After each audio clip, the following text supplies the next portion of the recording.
원서를 읽다 보면 뭔가 속이 답답한 느낌이 들고 내 인내력이 부족하다는 생각이 들었습니다. 내 영어 실력이 어린아이의 수준일 수는 있어도 사고력, 지성, 그간의 인생 경험은 성인의 차원이라는 겁니다. 직접 영어 원서 읽기 모임을 운영하면서 멤버들을 보니까요. 애초에 완독할 수 있는 책과 그렇지 않은 책이 정해져 있다는 걸 알게 됐습니다. 처음부터 완독할 수 있는 책을 골라야 한다는 그 사실을 제가 깨달은 이후로 원서 읽기가 아주 빠르게 취미로 자리 잡을 수 있었습니다. 원서 읽기를 취미로 삼는 건 영어 실력과는 큰 상관이 없습니다. 정말 중요한 건 책을 선택하는 것입니다. 저는 원서 읽기로 영어 공부를 하고 번역가로 일한 경험이 있습니다. 번역 일로 10년 정도를 보내는 동안 원서를 읽으며 지냈습니다. 처음에 영어 원서 읽기를 결심한 때는 원서를 고르는 것부터가 너무 어려웠습니다. 원서를 사려고 서점 웹페이지에 들어갑니다. 책 설명을 봐도 무슨 내용인지 잘 모르겠으니 선뜻 주문할 수도 없었습니다. 내가 재미있게 읽을 수 있는 책인지 그렇지 않은지조차 알 수가 없는 상황이었습니다. 심지어 마음에 드는 책을 찾더라도 해외 주문이나 직구를 해야 했습니다. 또는 전자책을 구매해야 했는데요. 킨들이 없는 저는 전자책으로 보기도 힘들었습니다. 오프라인 서점에서 원서를 판매하는 곳이 있긴 했습니다. 하지만 내가 다양한 책들을 직접 둘러보고 만져보면서 책 자체를 살펴보고 살 수 있는 곳이 거의 없었습니다. 그리고 우리나라에서 원서를 손꼽히게 많이 취급하는 대형 서점에 가도 원서 특성상 비닐로 밀봉된 곳이 많았어요. 왜냐하면 원서는 하드커버가 아닌 이상 금방 상품이 훼손되거든요. 이러한 여러 가지 이유로 내가 직접 고른 책을 읽는다는 게 정말 힘들었습니다. 일단 원서를 읽는 것도 제게는 도전적인 일인데 고르는 것도 힘드니까 이 독서의 길이 너무나 멀고도 험하다고 느껴졌습니다. 그렇게 해서 몇 권의 책을 사고 읽는 데 실패하다가 완독률을 높이는 첫 번째 방법을 알게 됩니다. 바로 실물을 만져보고 고르기입니다. 서점에 샘플북을 내놓는 오프라인 서점을 찾아다니면서 책의 초반 몇 페이지를 꼭 읽어보고 구입했습니다. 온라인으로 볼 때는 읽을만 할 것 같았는데 실물을 보니 엄두가 안 나는 책도 있었습니다. 반대로 제목이 너무 어려워 보였지만 실제로 책을 들춰서 문장을 살펴보니 읽을 수 있을 거라는 자신감이 생기는 책도 있었습니다. 만약 서점이 여의치 않다면 도서관을 가보시길 추천합니다. 도서관에 가면 더 자세하게 살펴볼 수 있으니 여유롭게 고를 수 있다는 장점이 있습니다. 이렇게 앞부분의 몇 페이지를 먼저 읽어보면 난이도 조절에 실패할 확률이 거의 없어졌습니다. 이전에는 온라인에서 렉사일 지수를 검색하고 다른 사람들의 후기를 찾아보면서 그저 난이도를 추측할 뿐이었습니다. 하지만 이제는 남들이 만든 자료에 의존하는 것이 아니라 본인인 제가 직접 읽어보고 확인할 수 있으니까요. 그러니 난이도 파악을 이보다 정확하게 할 수가 없는 상황입니다. 이렇게 고른 책은 끝까지 읽기가 버겁지 않았습니다. 본문 앞뒤에 있는 목차나 참고문헌 등의 페이지를 제하고 제가 읽어야 하는 본문이 얼마나 되는지 정확하게 파악할 수 있었습니다. 그래서 만만한 얇은 책도 고를 수 있었습니다. 온라인에서 검색에만 기대지 않아도 됐습니다. 이렇게 책을 고른 이후로 당연하게도 책을 완독하기 훨씬 쉬워졌습니다.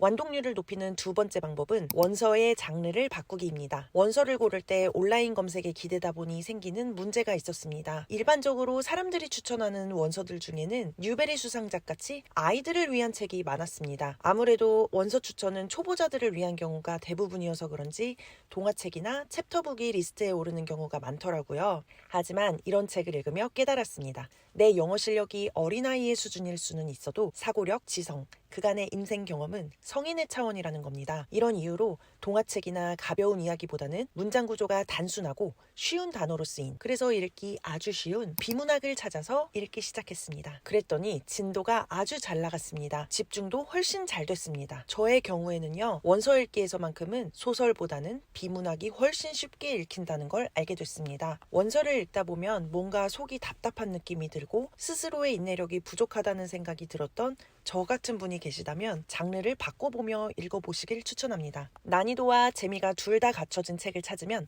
완독하기에 훨씬 수월합니다. 너무 두꺼운 책은 늘어질 수 있거든요. 차라리 분량이 적은 책으로 몰입해서 여러 권을 읽어보세요. 이렇게 완독하는 경험을 늘려가는 게 원서 읽기에 흥미를 붙이는 데에는 더 효과적입니다.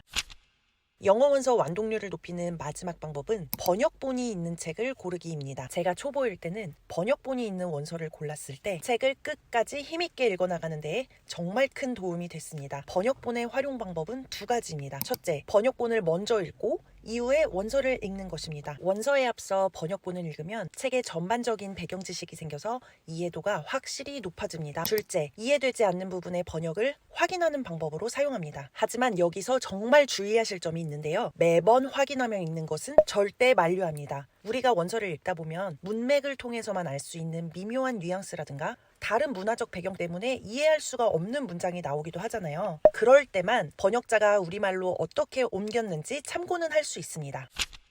처음부터 완독할 수 있는 책을 골라야 한다는 그 사실을 제가 깨달은 이후로 원서 읽기가 아주 빠르게 취미로 자리 잡을 수 있었습니다. 원서 읽기를 취미로 삼는다는 건 영어 실력과 상관이 없었습니다. 책 선택의 문제가 가장 큰 부분을 차지한다는 걸 알게 됐습니다. 그럼 구하기 쉬워서 실물도 볼 수 있고 번역본까지 있는 그런 책이 도대체 뭐냐고 물으실 텐데요. 그래서 제가 골라왔습니다. 난이도와 장르를 나눠 총 6권의 책을 소개합니다. 초급과 중급, 그리고 소설과 비문학으로 나눴습니다. 직접 서점에서 책을 둘러보는 것처럼 책의 모양이나 질감도 보여드리겠습니다. 내가 읽고 이해할 수 있는 난이도인지 파악하실 수 있도록 일부 문단도 보여드리겠습니다. 오늘 소개할 책들은 가격도 저렴합니다. 구입처는 고정 댓글에 남겨놓았으니 필요하신 분은 참고해주세요.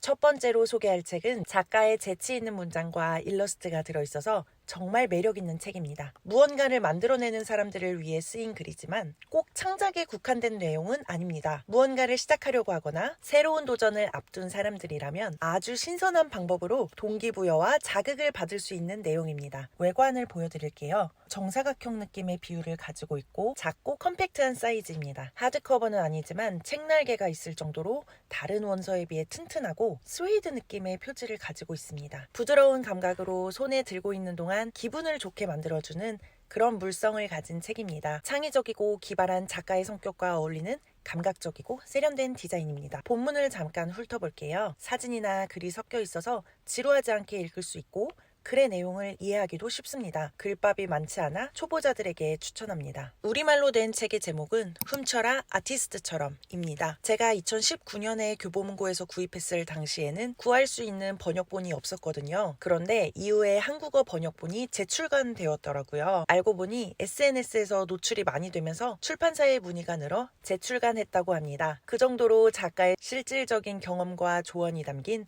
정말 알짜배기의 책입니다. 오늘 소개하는 책들 중에서 가장 쉬운 책입니다. 봄바람처럼 부드럽고 가볍게 읽을 수 있는 책입니다. 제목은 현재와 선물이라는 중의적인 의미를 가지고 있습니다. 그래서 현재가 곧 선물이며 현재에 집중하고 충실하게 살라는 메시지를 담고 있습니다. 이 책에는 그 어떤 달콤한 미사여구도 없습니다. 그저 일상 안에서 세상에서 가장 소중한 선물을 스스로 찾아가도록 배려할 뿐입니다. 험난한 세상에서도 나다움을 잃지 않고 오늘 하루를 충실하게 살아내는 것에 집중합니다. 다른 누구를 위한 삶이 아닌 바로 지금 내 인생에 집중하는 것의 가치를 알려줍니다. 짧은 본문이라 부담스럽진 않지만 누구에게나 의미 있을 만한 내용을 쉽고 잘 읽히는 문장으로 써서 참 알차다고 느껴지는 책입니다. 보시다시피 아주 얇은 책이에요. 가방에 넣었는지도 알아채지 못할 만큼 솜털처럼 아주 가볍습니다. 큼지막한 활자와 100페이지가 채 되지 않는 본문으로 초보자들도 쉽게 도전할 수 있는 원서입니다. 우리말로 된 책의 제목은 선물입니다. 한국에서도 누적 판매가 100만 부로 오랜 시간 동안 사랑과 관심을 받아왔습니다. 인생에 바로 적용해 볼 수 있는 실천적인 지침을 간명하고도 따뜻한 언어로 전하는 책이라서 꾸준히 사랑을 받을 수 있었다고 생각됩니다. 초보자들을 위해 마지막으로 추천하는 소설책입니다. 소설로 분류하긴 했지만 어른들을 위한 이야기에 조금 더 가깝습니다. 짧은 우화를 통해서 변화에 대한 심오한 진리를 전달하는 책입니다. 직장이나 인생에서 부딪히게 될 수많은 변화와 어려움을 현명하게 대처할 수 있는 지혜를 주는 책입니다. 이 책도 구름같이 가볍고 슬림합니다. 빨간색이 포인트가 되는 표지로 가방에 쏙 들어가는 크기입니다. 번역본의 제목은 누가 내 치즈를 옮겼을까입니다. 끊임없는 사랑을 받고 있는 책이라서 이미 읽어보신 분들도 많을 것 같습니다. 다음으로 중급자들을 위해 추천하고 싶은 소설입니다. 선천적 안면기형으로 태어난 10살 소년의 주인공이 처음으로 학교에 들어간 뒤 벌어지는 1년 동안의 일을 다루고 있습니다. 자신의 장애, 사람들의 편견, 친구들의 괴롭힘에 굴하지 않고 가족의 사랑과 우정의 힘으로 극복하는 이야기를 아주 유쾌하게 풀어가는 소설입니다. 아름답고 재미있고 때로는 눈물샘을 자극하는, 그래서 우리의 마음을 뜨겁게 하는 이야기입니다. 앞서 소개한 책들보다는 확실히 두꺼워졌지만 일반적인 책들과 비교했을 때는 평범한 수준입니다. 역시 하드커버는 아니고요. 소개하는 책들 중에서는 아직까지 여전히 슬림하고 가벼운 편입니다. 성인 독자들을 위해서는 원더라는 양장 특별판으로 서점에 나와 있습니다. 어린이와 청소년을 위해 아름다운 아이라는 제목으로 출간되기도 했습니다. 그래서 번역본을 찾으실 때 유의해서 구입하셔야 합니다. 중급 독자들을 위해 추천하는 두 번째 책은 비문학 장르입니다. 빌 게이츠가 미국의 대학 졸업생들에게 직접 선물한 책으로 유명합니다. 느낌을 사실로 인식하는 인간의 비합리적인 본능 10가지에 대해 이야기합니다. 우리의 착각과는 다르게 세상이 나날이 진보하고 있음을 명확한 데이터와 통계로 증명한 놀라운 통찰이 담겨 있습니다. 이 책을 읽으면 세상을 바라보는 방식을 바꿀 수 있고 자연스레 위기나 기회에 대처할 수 있는 자세를 갖게 됩니다. 또 어떤 사건에 대해서 확대 해석하거나 관점을 왜곡하지 않는 법을 배울 수 있습니다. 제가 살 때는 하드커버밖에 없어서 선택의 여지 없이 이걸로 샀는데 지금은 소프트커버의 책도 나와 있더라고요. 표지 디자인도 조금 달라졌네요. 우리말로 출간된 책의 제목은 원제 그대로 정해졌습니다. 나온 지 오래됐지만 아직도 입문 분야 인기 도서 순위에 올라 있더라고요. 오늘 소개하는 책들은 번역본도 모두 좋은 책들입니다. 하지만 이 책은 특히 더 양서이기 때문에 번역본만으로도 꼭 읽어보시길 강력하게 추천합니다. 마지막으로 소개할 중급 비문학 책은 사피엔스의 저자인 유발 하라리의 책입니다. 지금 무슨 일이 일어나고 있는지, 그리고 그 의미는 무엇인지 21세기의 사피엔스가 직면한 지금, 여기에 대한 진단과 비전을 제시하고 있습니다. 글을 너무나 잘 쓰는 작가라서 한 권의 책으로도 배울 수 있는 게 참 많더라고요. AI가 빼앗아간 일자리는 어떻게 되찾을 것인가? 이민자와 난민을 받아들여야 할 것인가? 범람하는 가짜뉴스의 본질은 무엇인가? 기후변화와 테러에 어떻게 대처해야 하는가? 구글과 페이스북은 디지털 독재 시대를 열 것인가? 이런 문제들을 다루고 있습니다. 번역본의 제목은 21세기를 위한 21가지 재현입니다. 분량은 많지만 처음부터 끝까지 한 편의 이야기는 아니고 나뉘어진 카테고리로 구성되어 있습니다. 그래서 목차를 보시고 관심 있는 내용부터 읽어도 이해하는 데 지장이 없습니다. 중간부터 읽어도 되기 때문에 원서로 읽기에도 부담감이 훨씬 줄어드는 책입니다. 각자의 생각과 경험에 따라 같은 책을 보고도 의견이 달라집니다. 제가 추천한 책이 모두에게 최고의 책은 아닐 겁니다. 지금까지 말씀드린 내용을 참고하시고 여러분에게 잘 맞는 책을 지혜롭게 고르셔서 원서 읽는 시간이 즐거우셨으면 하는 마음입니다. 지금까지 시청해주셔서 고맙습니다.